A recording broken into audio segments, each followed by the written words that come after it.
Здравствуйте, Динара. Сейчас мы находимся в нескольких сотнях метров от колонии строгого режима города Худжанд. Вы можете ее определить по вот этим вот фонарям, которые горят за моей спиной. Ближе к колонии подъехать невозможно. По неподтвержденным данным, отсюда 17 июня между 8 и 10 часами вечера совершили побег 4 заключенных. Их обвиняли, и они сидели за приверженность к движению ИГИЛ.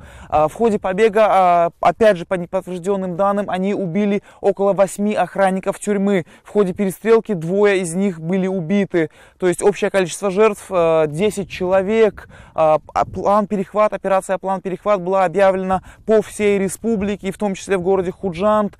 Мы ехали до этой колонии около 15 километров. За это время пришлось преодолеть 5 постов сотрудников различных правоохранительных структур республики. Операция продолжается, но никаких данных пока нет. Министерство внутренних дел республики пока никак официально не комментирует сложившуюся ситуацию.